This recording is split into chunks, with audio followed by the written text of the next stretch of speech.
దేశవ్యాప్తంగా Lok Sabha elections counting చాలా ఉత్కంఠభరితంగా నడుస్తుంది.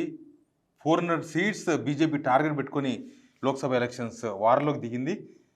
నయ్యం కొద్దిగా పికప్ అవుతుంది. ఎందుకంటే మనకు స్టార్టింగ్ దేశవ్యాప్తంగా ఒక 2-3 రౌండ్ల వరకు చూస్తే అసలు ఇండియా కూటమి ప్లస్ ఎన్డీఏ రెండింటికి పెద్ద డిఫరెన్స్ ఏం లేదు. వాళ్ళు 250 ఉంటే వీళ్ళు 240, వాళ్ళు 260 ఉంటే వీళ్ళు 250. అట్లా జస్ట్ 5 నుంచి 10 సీట్లు మాత్రమే డిఫరెన్స్ కనిపించింది.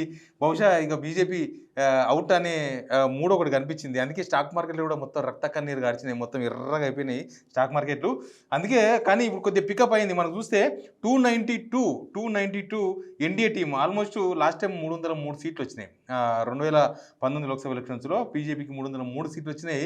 బహుశా ఆ ఫిగర్ తాకుతుందేమో అనిపిస్తుంది. 292 ఎన్డీఏకు వచ్చినాయి. ఇండియా టీము 223 దగ్గర ఉంది. కానీ చాలా గ్రేట్ ఫిగర్ ఇది. ఇండియాకు 223 అంటే మనం చాలా గొప్పగా చెప్పాలి. దీనిలో కాంగ్రెస్కు 100 పైన ఉన్నాయి. కాంగ్రెస్ 100 సీట్లు పైన వచ్చినాయంటే కూడా చాలా స్ట్రాంగ్ ఉన్నట్టే. బీజేపీ నరేంద్ర మోడీ పైన దేశంలో కూడా మంచి అసంతృప్తి ఉన్నట్టుగా చాలా క్లియర్గా కనబడుతుంది. ఎందుకంటే లాస్ట్ టైం ఇండియా టీం అంతా ప్యాకప్ అయ్యింది. అప్పుడు ఇండియా అని కాదు, అప్పుడు యూపీఏ టీం ఉండే 2019 ఎలక్షన్స్లో యూపీ టీము లాస్ట్ టైం మొత్తం ప్యాకప్ అయిందంతా 100 సీట్ల లోపలనే, మొత్తం 100 సీట్ల లోపలనే 50 సీట్లకే కాంగ్రెస్ పరిమితం అయిపోయింది లాస్ట్ టైం. కానీ తీరా ఇప్పుడు చూస్తే 224 seats India team top second ప్లేస్లో ఉంది. ఆల్మోస్ట్ దీనిలో కాంగ్రెస్ మెజారిటీ సీట్లు ఎక్కువగా ఉన్నాయి. 100 పైన సగానికి పైగా సీట్లు కాంగ్రెస్ లీడ్లో కనిపిస్తుంది. దేశవ్యాప్తంగా కూడా కాంగ్రెస్కు కొద్దిగా మంచి లీడే వచ్చింది. కాకపోతే కాంగ్రెస్లో ఏం చేశారంటే బీజేపీ ట్రాప్లో పడ్డారనిపించింది. మొత్తం ప్రచారం దగ్గర నుంచి మనం చూస్తే బీజేపీ వాళ్ళు మేము 400 గెలుస్తాం అంటే అవును వీరే గెలుస్తుందని చెప్పి కాంగ్రెస్ డల్ అయిపోయారు. లేకపోతే కాశీ నుంచి కన్యాకుమారి వరకు రాహుల్ గాంధీ పాదయాత్ర చేసిండ్రు, భారత్ న్యాయ యాత్ర అట్లాంటివన్నీ కూడా, జోడో యాత్ర ఇట్లాంటివన్నీ చాలా చేసిండ్రు. నిజంగా అదే స్పీడ్ కనుక కొనసాగింటే ఈసారి మోడీ ఇంటికి పోక తప్పదేమో అట్లాంటి సిచ్యువేషన్ వచ్చేది అనిపిస్తుంది. ఎందుకంటే ఈ ఫిగర్ చూస్తే జనమంతా కూడా చాలా తెలివైన వాళ్ళబ్బా ఇండియాలో, మొత్తం మన తెలంగాణ కాదు.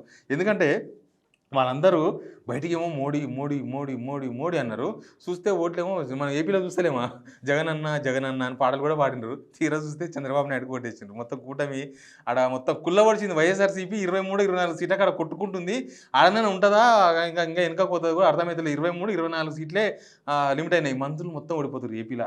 అందుకే అంటున్నా జనం చాలా తెలివైన వాళ్ళు అని చెప్తున్నా. వారణాసిలో మళ్ళీ నరేంద్ర మోడీ ఫస్ట్ ప్లేస్కి వచ్చిండ్రు. నిజానికి ఫస్ట్ 2 రౌండ్లు ప్రధాని నరేంద్ర మోడీ సెకండ్ ప్లేస్కి వెళ్ళిపోయినారు. లీడు ఫస్ట్ రౌండ్లో అయితే 5,000 లీడు కాంగ్రెస్, అక్కడ సెకండ్ రౌండ్లో 6,000 లీడు కాంగ్రెస్, మొత్తం 11,000 లీడ్లో కాంగ్రెస్కి వచ్చింది. కానీ ఫోర్త్ రౌండ్కి వచ్చేసరికి మళ్ళీ నరేంద్ర మోడీ ఫస్ట్ ప్లేస్కి వచ్చిండ్రు. అయినా సరే షేర్ మార్కెట్ మొత్తం కోలుకుంటలేవు. షేర్ మార్కెట్ మొత్తం నాశనం అయిపోయింది. వాళ్ళు 400 సీట్లు అన్నారు, కనీసం 350 సీట్లు 360 సీట్లు వచ్చే 3 ఉంటే తప్ప షేర్ మార్కెట్ లేచేతల్లో కనిపిస్తలేవు. షేర్ మార్కెట్ మొత్తం కుప్పకూలినాయి. అదేం తెలియదు. రాహుల్ గాంధీ సంబంధించిన పిక్చర్ కూడా వస్తుంది. మధుర బీజేపీ హేమమాలిని లీడ్స్లో ఉన్నట్టుగా మనకు రిపోర్ట్ ఉన్నది. ఇక్కడ హేమమాలిని లీడ్స్లో ఉంది. హేమమాలిని గెలుస్తున్నారు. బీజేపీ అరుణ్ గోవిల్ లీడ్ అంట. మీరట్ లోక్సభ కాన్స్టిట్యున్సీ నుంచి ఉన్నారు ఆయన. మీరట్ లోక్సభ కాన్స్టిట్యున్సీ కూడా బీజేపీ గెలుస్తుంది. కానీ కొద్దిగా టైట్ పిక్చరే. వైఎస్ఆర్సీపీ 20కి పడిపోయింది. చాలా దారుణం జరుగుతుంది. వైఎస్ఆర్సీపీ జస్ట్ 20